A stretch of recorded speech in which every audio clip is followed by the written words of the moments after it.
The Garden of Mr. Gasazi, written by Chris Van Allsburg and read for you by Anna Pagnucci.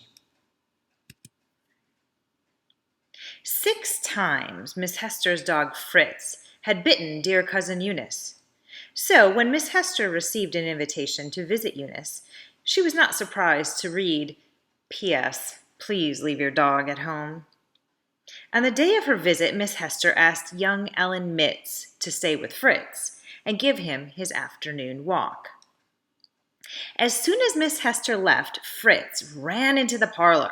He loved to chew on the chairs and shake the stuffing out of the pillows. But Ellen was ready. All morning long he kept Fritz from sinking his sharp little teeth into the furniture. Finally, the dog gave up and fell asleep exhausted.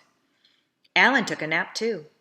But first he hid his hat under his shirt, hats being one of Fritz's favorite things to chew. An hour later, Alan was quickly awoke by Fritz giving him a bite on the nose. The bad-mannered dog was ready for his afternoon walk. Alan fastened Fritz's leash, and the dog dragged him out of the house. Walking along, they discovered a small white bridge at the side of the road. Alan decided to let Fritz lead the way across. Some distance beyond the bridge, Alan stopped to read a sign. It said, "Absolutely, positively no dogs allowed in this garden." At the bottom, it was signed Abdul Gasazi, retired magician. Behind the sign stood a vine-covered wall with an open doorway. Alan took the warning quite seriously. He turned to leave, but as he did, Fritz gave a tremendous tug and snapped right out of his collar. He bolted straight ahead through the open door, with Alan running right behind. "Fritz, stop, you bad dog!" cried Alan. But the dog simply ignored him. Down shadowed paths and across sunlit lawns they raced deeper and deeper into the garden. Finally, Alan drew close enough to grab a hold of Fritz, but as he reached out, he slipped and fell. Fritz barked with laughter as he galloped out of sight. Alan slowly picked himself up. He knew he had to find Fritz before Mr. Gasazi discovered him. Bruised and tired, he hurried off in the dog's direction. After a long search, Alan was ready to give up.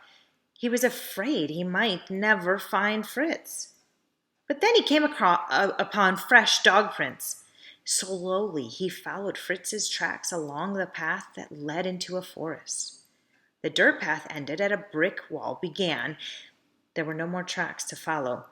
But Alan was certain that Fritz must be just ahead. Alan started running. In front of him, he could see a clearing in the forest. As he came dashing out of the woods, he stopped as quickly as if he had run up against a wall, for there in front of him stood a truly awesome sight. It was the house of Gasazi. Alan nervously climbed the great stairs, convinced Fritz had come this way and been captured. The boy's heart was pounding when he arrived at the huge door. He took a deep breath and reached for the bell, but before he touched it, the door swung open. There, in the shadow of the hallway, stood Gasazi the Great. "Greetings. Do come in," was all that he said. Alan followed Gasazi into a large room. When the magician turned around, Alan quickly apologized for letting Fritz into the garden. He politely asked that if Mr. Gasazi had Fritz, would he please give him back? The magician listened carefully and then, smiling, said, "Certainly. You may have your little Fritzy. Follow me." With those words, he went to the door and led Alan back outside.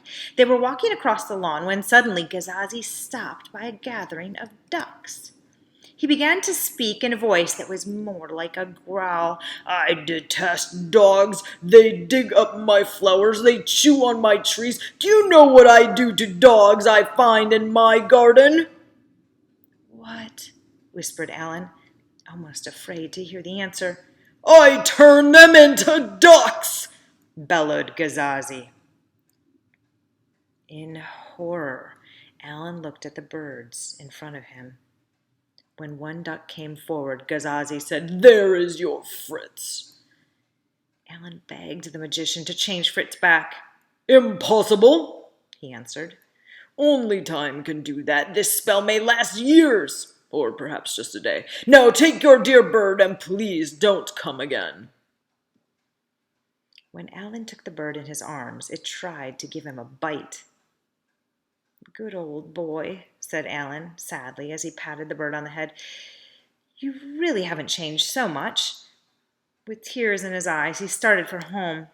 Behind him, he could hear Gasazi laughing. As he approached the stairway, a gust of wind took Alan's hat sailing right off his head.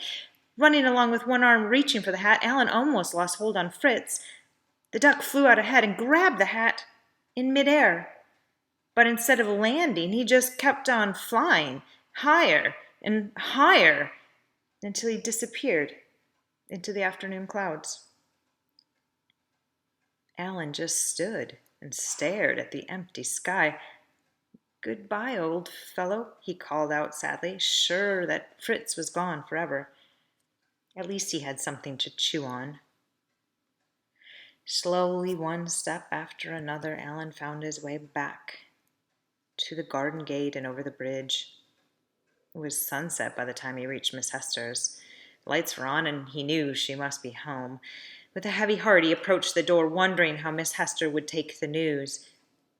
When Miss Hester came to the door, Alan blurted out his incredible story. He could barely hold back the tears.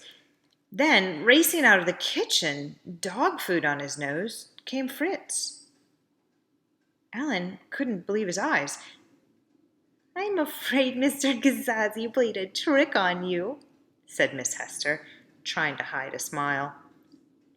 "Fritz was in the front yard when I returned. He must have found his own way home while you were out with Mr. Gasazi. You see, Alan, no one really can turn dogs into ducks. That old magician just made you think that duck was Fritz." Well, Alan felt very silly. He promised himself he'd never be fooled like that again. He was too old to believe in magic. Miss Hester watched from the porch as Alan waved goodbye and hurried down the road to go home. Then she called out to Fritz, who was playfully running around the front yard. He came trotting up the front steps with something in his mouth and dropped it at Miss Hester's feet. "Why, you bad dog," she said, "what are you doing with Alan's hat?"